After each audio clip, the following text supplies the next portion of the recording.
Bonsoir à tous, il est 19h, voici les titres d'autres journal. Le président de la République Abdelmajid Tebboune a présenté ses sincères condoléances aux familles des victimes de l'accident de la route survenu hier soir à Tiaret suite au renversement du bus de l'équipe de football du MC El Bayed. Les détails dans un instant.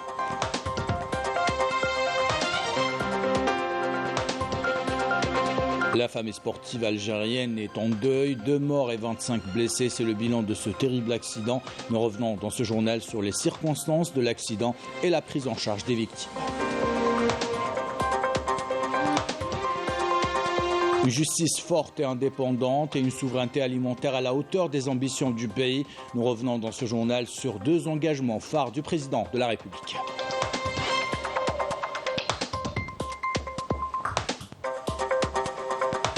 Le ministre des Affaires étrangères, Ahmed Attaf, convoque l'ambassadeur de la République du Mali en Algérie. Le ministre a rappelé les positions solides, historiques et inchangées de notre pays en faveur de l'instauration de la paix et la stabilité au Mali. Voilà pour les titres. Bienvenue à tous. Tout d'abord, le président de la République Abdelmajid Tebboune a présenté ses sincères condoléances aux familles des victimes de l'accident de la route survenu hier soir à Tiaret suite au renversement du bus de l'équipe de football du MC Magra du MC El Bayed, entraînant le décès du gardien de but Zakaria Bouziani et de l'entraîneur adjoint Khaled Meftah. C'est avec une profonde affliction et tristesse que j'ai appris la nouvelle de la tragédie qui a secoué le personnel d'entraînement et les joueurs du MC El Bayed en cette douloureuse épreuve. Je présente mes sincères condoléances et ma profonde compassion aux familles des victimes, souhaitant prompt établissement aux blessés. Je présente également, ajoute le président de la République, mes condoléances à tous les supporters de l'équipe. À Dieu nous appartenons et à lui nous retournerons. Cet terrible accident est survenu au moment où le bus qui emmenait l'équipe du MC El Bayed en direction de Tizi Ouzou en prévision d'une rencontre contre la GS Kabylie. Le match devait se jouer ce vendredi pour le compte de la 11e journée du championnat de Ligue 1. Les détails avec Badia Amarti. Le gardien de but du Mouloudia d'El Bayed et l'adjoint de l'entraîneur sont décédés dans un accident de la circulation du bus qui transportait les joueurs du club pour disputer un match à Tizi Ouzou avec l'équipe locale. 25 autres personnes ont été blessées. Nous sommes tristes pour cet accident terrible du bus du club Mouloudia. Nous présentons nos sincères condoléances aux familles. Les 8 blessés sont pris en charge à l'hôpital. L'accident mortel s'est produit au niveau de la route Wilayal numéro 3 reliant la ville de Sougar et Ain Zarir.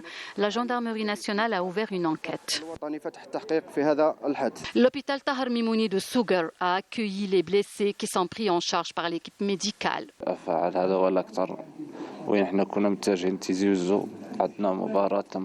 Nous étions en route vers Tizi Ouzou où nous devions disputer un match. Nous dormions et nous étions réveillés avec le renversement du bus dans le virage.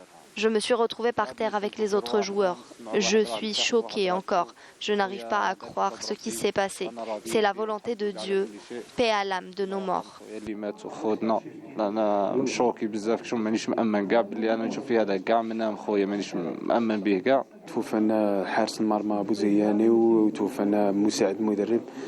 Nous avons perdu notre gardien de but Bouziani et l'adjoint de l'entraîneur, paix à leur âme, et que Dieu nous vienne en aide et guérisse nos joueurs blessés. C'est vraiment une tragédie pour notre club et notre région.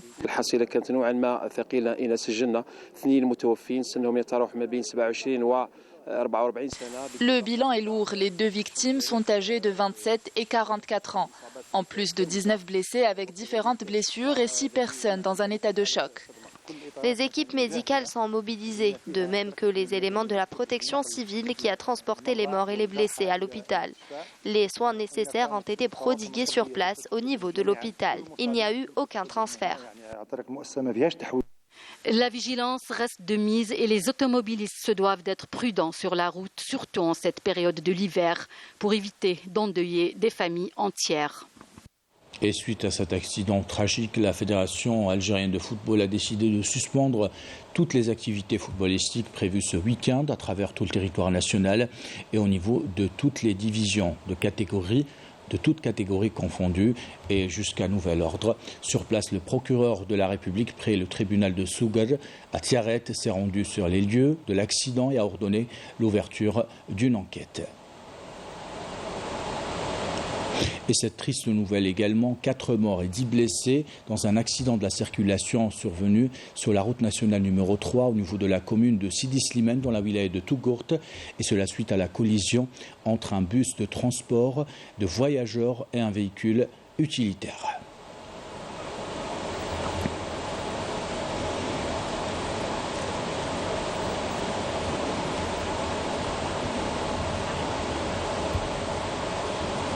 Prudence donc si vous êtes sur la route. Ce communiqué maintenant, le ministre des Affaires étrangères et de la communauté nationale à l'étranger, Ahmed Attaf, a convoqué aujourd'hui l'ambassadeur de la République du Mali en Algérie, Mahaman Amadou Maïga, en relation avec les récents développements de la situation dans ce pays. Le ministre a rappelé de manière appuyée qu'historiquement, toutes les contributions de l'Algérie à la promotion de la paix, de la sécurité et de la stabilité au Mali ont toujours reposé sur 3 principes cardinaux dont elle n'a jamais dévié et dont elle ne déviera jamais.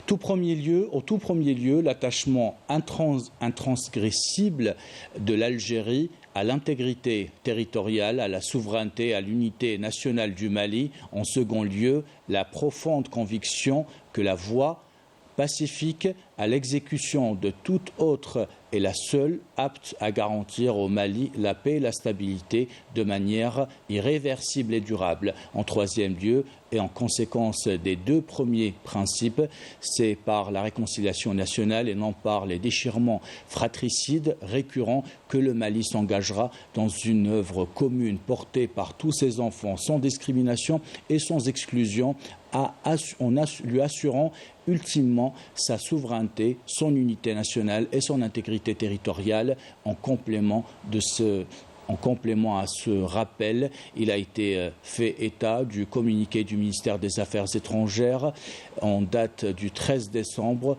par lequel l'Algérie a appelé toutes les parties maliennes à renouveler leur engagement dans la mise en œuvre de l'accord de paix et de la réconciliation issu du processus d'Alger pour répondre aux aspirations légitimes de toutes les composantes du peuple malien frère à une paix, une stabilité durable.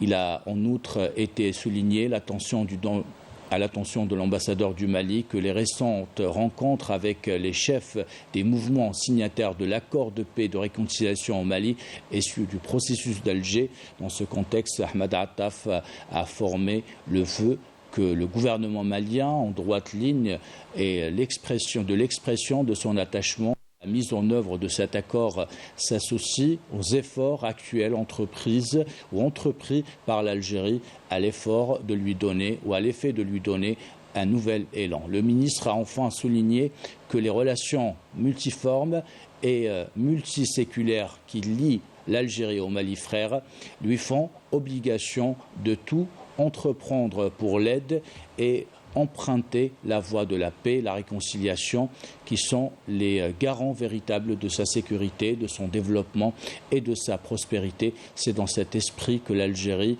conçoit et assume son rôle de président du comité de suivi de l'accord de paix et de réconciliation au Mali issu du processus d'Alger. L'indépendance de la justice et des engagements importants, l'un des engagements importants du président de la République, un engagement concrétisé par une série de mesures fortes. Une nouvelle constitution a été votée, une cour constitutionnelle et le Conseil supérieur de la magistrature sont venus renforcer les institutions judiciaires de l'État. Résumé avec Houdal Wabah, commentaire signé Esmine Messaoud. Depuis son accession au pouvoir, le président de la République s'est engagé à restaurer la crédibilité du système judiciaire et à réformer le secteur afin d'édifier un état de droit. Il a déclaré la guerre à la corruption en promettant de récupérer les fonds détournés tant à l'intérieur qu'à l'extérieur du pays.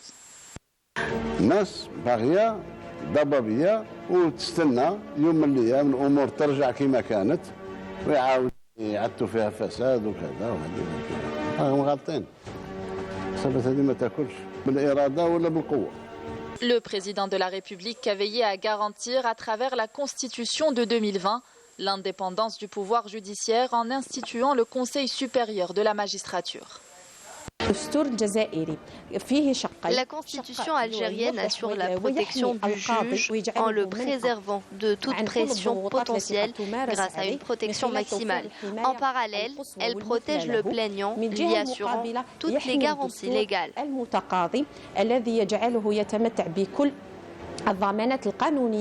La Cour constitutionnelle a été créée pour protéger la constitutionnalité et la conformité de la loi avec le texte fondamental. Cette avancée représente un bond qualitatif, renforçant les garanties, offrant aux citoyens l'assurance que la Cour dispose réellement des mécanismes nécessaires pour atteindre l'objectif souhaité, à savoir l'établissement d'un État fondé sur la justice et la légalité.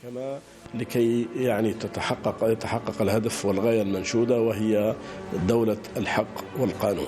Pour plus de performance, le secteur a opéré sa numérisation afin de simplifier et accélérer les procédures. Pas plus de 5 minutes. Pas plus de 5 minutes. Ça fait plaisir. Comme vous le voyez, le guichet est vide, ce qui résulte des facilitations introduites dans le cadre de la modernisation du secteur. Par ailleurs, la plateforme du parquet électronique a été lancée. Elle permet aux citoyens de soumettre directement leurs plaintes et réclamations au parquet général, recevant ainsi des réponses de manière rapide. Des réformes qui concernent également les habitants des zones frontalières. Des tribunaux mobiles ont été mis en place, impliquant la délocalisation d'une équipe de juges et de procureurs vers ces régions éloignées. Cette décision du président de la République est une très bonne chose pour nous. Des réformes profondes et des avancées constitutionnelles ont ouvert la voie à l'établissement d'une indépendance judiciaire et par conséquent à la séparation des pouvoirs, principe qui garantit l'édification d'un État de droit. Autre ambition importante qui concerne cette fois notre souveraineté alimentaire. Le président de la République s'est engagé à hisser notre pays parmi les nations qui assurent à ses citoyens une sécurité alimentaire, une ambition qui se concrétise jour après jour à travers une série de mesures résumées de Ammar Hallas, commentaire signé Yamina Seïchi. En dépit du stress hydrique qui l'a caractérisé ces dernières années, l'Algérie a réalisé une croissance d'environ 15% dans le domaine de l'agriculture. Ce résultat est le fruit de décisions politiques et économiques fortes visant à soutenir la production agricole nationale et à renforcer la sécurité alimentaire du pays. Les Assises nationales de l'agriculture en février 2023 ont révélé un intérêt croissant et une concrétisation du 18e engagement du président de la République. القمح ما عادش نلعب لنا القمح هو اليوم هي النعمة الأصلية نتاع المواطن البسيط وهي ما بين الركائز الأساسية والقوية لاستقلالية الوطن. En mai 2020, le président de la République a décidé d'accélérer la création du Conseil national de l'agriculture saharienne, AUDAS, et de renforcer son rôle crucial dans la promotion de l'investissement agricole dans le sud et les hauts plateaux. Par ailleurs, l'accent est mis sur les cultures stratégiques telles que le maïs et la betterave sucrière qui pesaient lourdement sur les finances du pays. 3 opérations majeures ont été entreprises pour allouer des milliers d'hectares aux investisseurs dans les wilayas du sud et des facilitations ont été accordées aux agriculteurs. Toutes ces décisions nous encouragent beaucoup. Notre président est conscient des défis auxquels nous sommes confrontés et a réussi à gérer la situation en prenant des décisions à la hauteur. Un grand nombre de céréaliculteurs ont presque renoncé à leur culture. 4 500 dinars le quintot est loin d'être suffisant, mais le soutien de l'État leur a permis de continuer. La subvention des engrais qui était de 20% a été augmentée à 50%, de même que la subvention des équipements d'irrigation qui est passée à 50%. Des directives ont également été données aux responsables locaux pour faciliter l'obtention des autorisations de forage des puits artésiens. En outre, une banque des semences a été créée pour réduire la dépendance aux importations tout en préservant les acquis du secteur. Le président de la République a par ailleurs lancé les travaux de réhabilitation du barrage vert, couvrant une superficie de plus de 3 millions d'hectares. Il sécurise également l'agriculture du pays par une nouvelle loi criminalisant les atteintes au secteur agricole. Ces réformes sont la base d'un véritable essor pour un secteur stratégique, renforçant la sécurité alimentaire et la souveraineté nationale. Et en parlant de sécurité alimentaire, nous vous emmenons au plus près de nos producteurs au niveau de la 31e édition de la Foire de la production nationale. Le secteur de l'industrie de transformation, une filière où les investissements ont bondi ces dernières années, encouragés notamment par la nouvelle loi sur l'investissement. Reportage de Nejwa Khalika, commentaire signé Malik Abdel. Le secteur de l'industrie de transformation agroalimentaire, qui revêt une importance capitale, a réussi à assurer la sécurité alimentaire dans plusieurs aliments de base, approvisionner le marché national et réduire le coût d'importation. Nous avons signé des contrats avec 7500 éleveurs de vaches laitières. Nous avons 10 fermes pour l'élevage bovin, plus de 3000 vaches laitières et plus de 200 produits référencés. Nous exportons également nos produits vers la Libye, le Qatar et bientôt le Canada. Nous voulons nous lancer dans l'industrie de transformation et produire des jus à partir de l'excédent d'orange.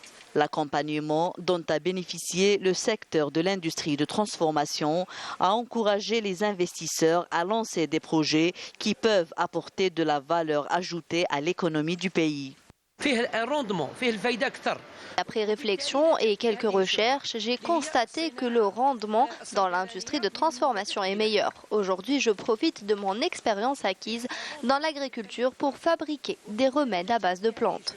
Ces sacs en plastique sont destinés à tous les producteurs de fromage, de dattes. C'est des sacs qui préservent la qualité du produit. L'encouragement des industries de transformation agroalimentaire devrait permettre de promouvoir et encourager la production nationale et assurer ainsi la sécurité alimentaire de notre pays. Et autre question ce soir qui concerne la stabilité des prix des viandes rouges et des fruits et légumes. Le ministre du Commerce et de la Promotion des exportations, Taïb Zitouni, a appelé à partir de Sidi Bel Abbès à la nécessité d'organiser les différents marchés. Commentaire du Yasmine Moussaoud. Les bouchers de la wilaya de Sidi Bel Abbès proposent désormais la vente de viande rouge importée à leurs clients. Une initiative favorablement accueillie dans la région. Le kilo est à 1200 dinars, c'est très intéressant. Ce sont de bons prix qui sont proposés pour le citoyen aux modestes revenus. Notre boucherie connaît une grande affluence. Nous espérons que cette initiative perdurera jusqu'au mois de Ramadan. La wilaya de Sidi Bel Abbès, qui compte près de 45 000 commerçants, s'est dotée d'un nouveau marché de gros de fruits et légumes qui contribuera à booster le commerce dans la région. C'est un marché doté de toutes les commodités, ce qui facilitera grandement nos activités.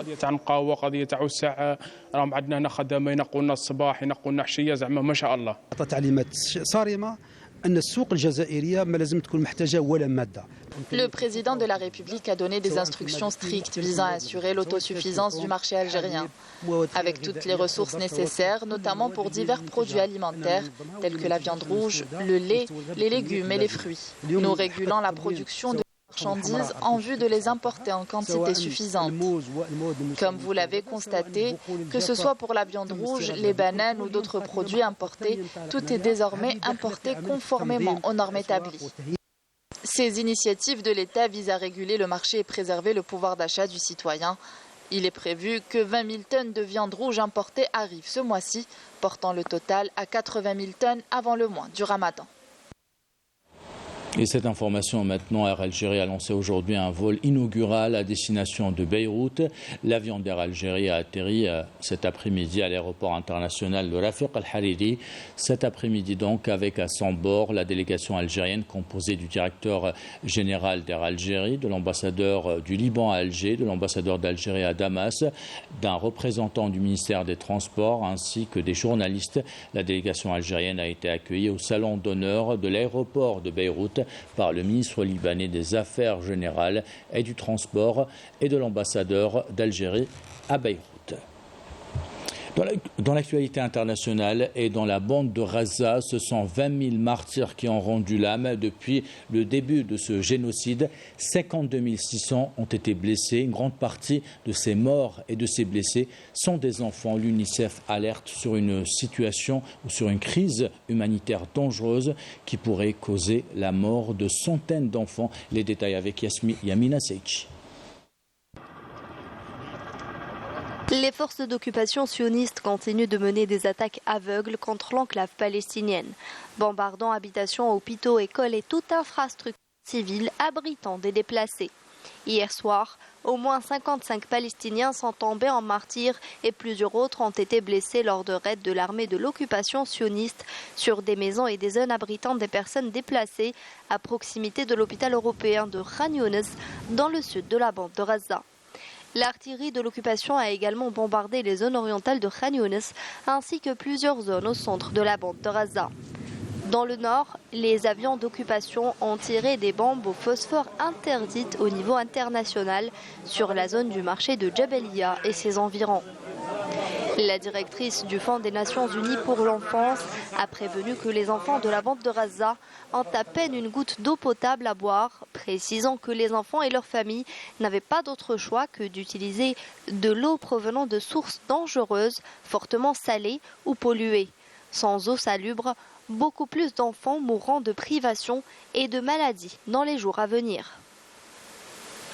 D'autre part, le Conseil de sécurité de l'ONU a repoussé mercredi pour la 3e journée consécutive sa réunion portant sur l'adoption d'une nouvelle résolution pour une trêve dans l'enclave palestinienne. Le nombre de martyrs dans la bande de Gaza depuis le début de l'agression sioniste le 7 octobre s'élève à 20 000 martyrs et plus de 52 600 blessés selon le nouveau bilan.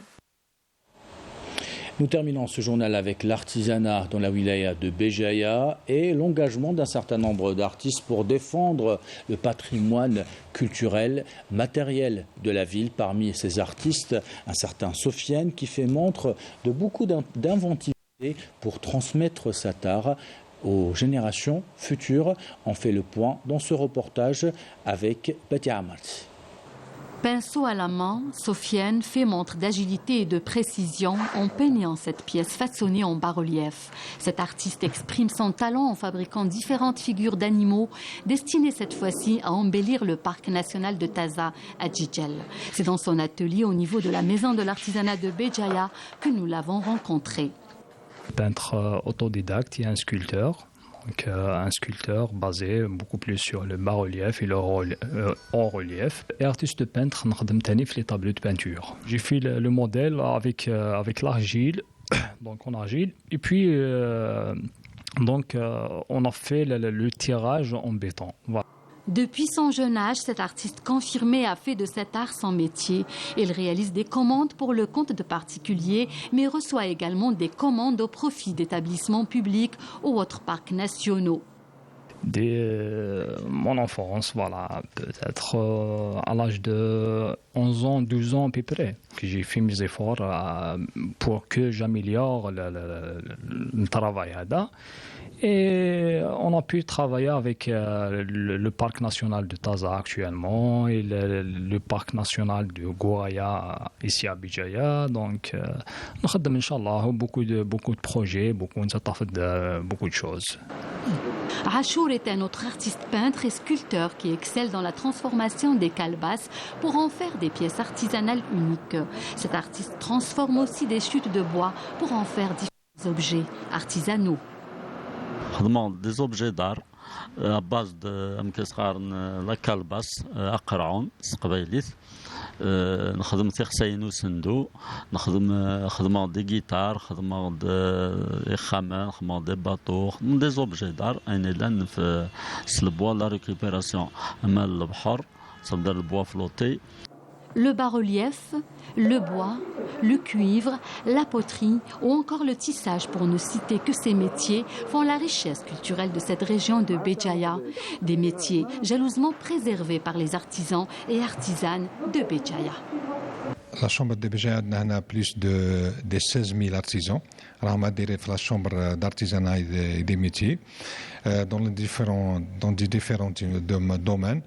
On assure toujours l'accompagnement pour nos artisans, surtout pour l'émission de la carte d'artisan aussi, la participation aux différentes activités de la Chambre par rapport les foires d'exposition et la vente des produits, et aussi la formation et la validation des acquis pour les porteurs de projets. Au niveau de la galerie d'exposition-vente à la Maison de la Culture de Béjaïa, plusieurs produits sont mis à la portée des visiteurs pour garder des souvenirs de leur passage dans la ville de Imma Gouraya. Et ainsi va l'actualité. Ça fin de ce journal. L'équipe de la rédaction qui l'a préparé, l'équipe technique qui l'a réalisé. Vous remercie de l'avoir suivi. Merci pour votre fidélité. Belle soirée.